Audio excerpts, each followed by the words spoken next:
Greetings, ladies and gentlemen of the internet. My name is Ty with MojoPlays, and today we're counting down our picks for the 10 greatest Tekken characters.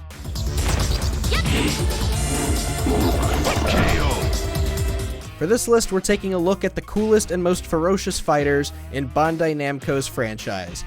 Did your favorite make the list? Who's your main? Share with us in the comments below. Now, who's ready for some good-ass Tekken? Before we begin, we publish new videos all week long, so be sure to subscribe and ring the bell to be notified about our latest videos. Heihachi Mishima.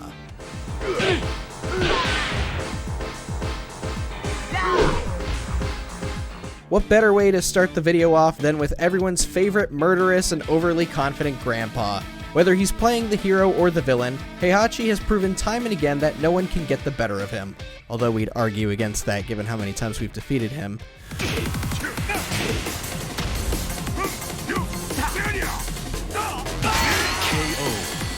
Not only is he an absolute brute in combat, but his antics outside of fighting can get a little cartoonish. Seriously, strapping someone to a rocket and launching them into space is one of the most Looney Tunes things we've seen. But hey, if he isn't going to beat you senseless, he'll get his bear to do it. Yeah, the dude's crazy.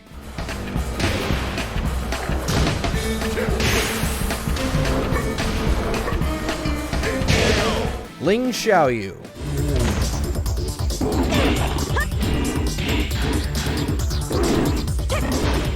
When Heihachi isn't throwing family members off cliffs or into active volcanoes, he's training young Ling Xiaoyu, a Chinese girl who managed to take down an entire squad of Mishima Zaibatsu soldiers before meeting Heihachi.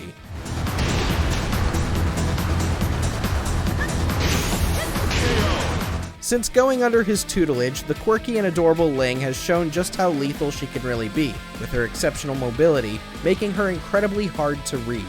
No, she doesn't deal massive blows when compared to her mentor, but her variety of stances turn her into a total threat. God help you if you fight her while she's with her big and fuzzy friend, Panda.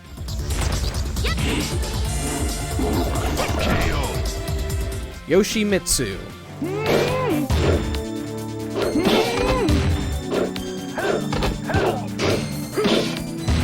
Because every fighting game needs a mysterious ninja or samurai warrior, and of them all, Yoshimitsu is arguably the deadliest, and the trolliest. Whether you like the demonic Yoshimitsu or the recent Lovecraft-esque appearance in Tekken 7, one cannot deny just how cool this mysterious guy is.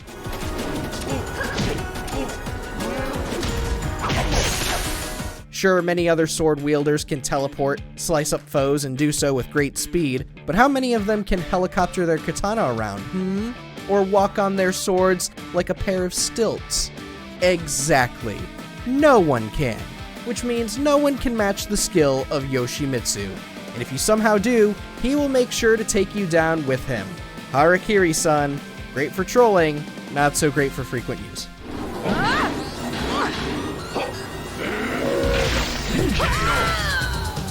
Lidia Sobieska.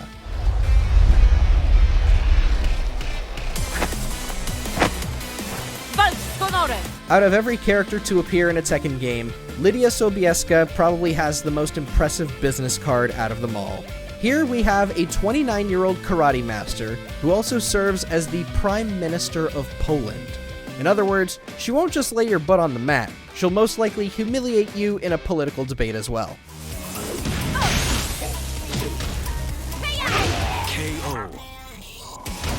It is odd to see the leader of a nation participate in something like the King of Iron Fist tournament, isn't it? Well, apparently she's chosen to fight because good old Granddad Heihachi is occupying Poland with some of his troops. Yeah, bright idea. Lidia isn't having it, and she aims to try and talk with him, but something tells us Gramps is about to get floored. No dobra. Christie Monteiro.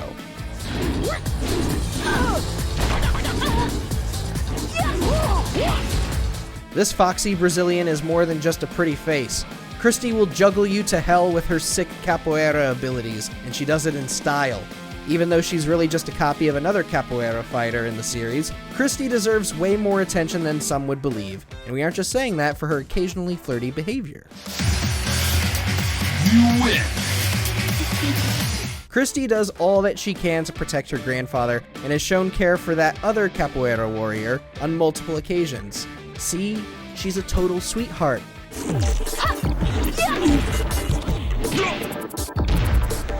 Nina Williams. Come on, baby. Show me what you got. Look, if you want an assassin dressed in a flirty yet classy outfit, then by all means, go with Anna Williams. But if you want someone with looks that could kill, Nina is the way to go.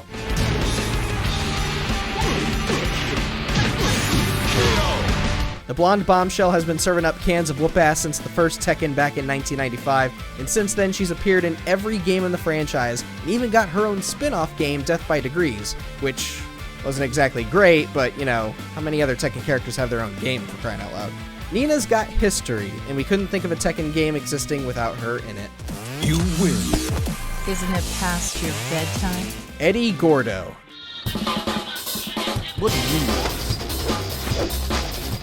There he is, the OG capoeira fighter. Since his debut in Tekken 3, Eddie has served as the perfect fighter for those who want to knock foes senseless while pulling off sick poses. That isn't to say Eddie has the personality of a showboat. That's more Heihachi's speed, wouldn't you say?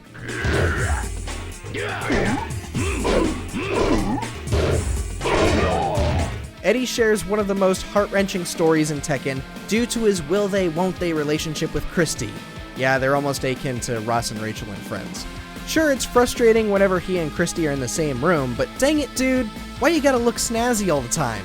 Seriously, where can we get threads like his? Perfect. Julia Chang. Okay, here goes. Life just never seems to get boring when you're around Julia. In just a couple of years, well, in the Tekken timeline anyway, she goes from 18 to 20. This young lady has gone from archaeologist to forest preserver to pro wrestler to, live streamer, I guess. Funny seeing her go from being all Mother Nature-y like her mom Michelle to asking us to hit that subscribe button. Actually, it's kind of weird.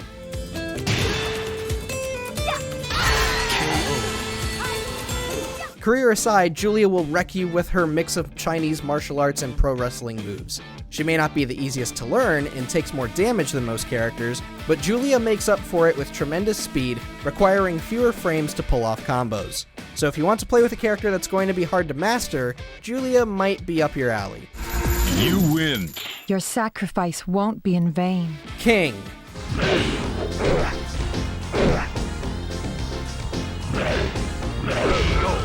King is perhaps the biggest pain in the ass out of the entire roster, save for characters like Leroy, who almost broke the game, but that's besides the point. This guy has throws that will go on for days and take out more than 2/3 of your health bar if you're not careful.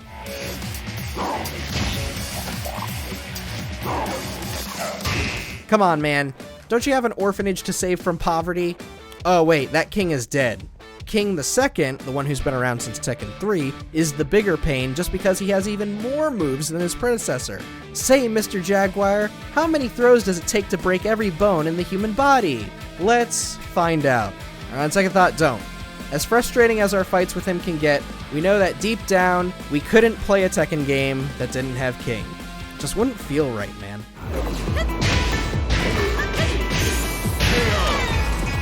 Jin Kazama. Honestly, you didn't think we'd forget about our devil gene-infected bad boy, did you? Jin is just one of those guys you wouldn't dare look in the eye, and it's partially because of that handsome scowl. Of course, we'd already be terrified of him just knowing what he's capable of.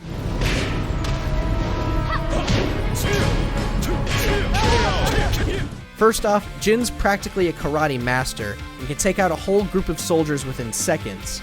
However, you need to turn and run if he suddenly grows wings and starts speaking in a satanic language. At that point, it's not the karate skills you need to worry about, it's the horns and laser beams. It's just one more tiny problem in the massive Mishima Kazama family drama. Say, that should be a TV show. You win. Check out these other great clips from MojoPlays.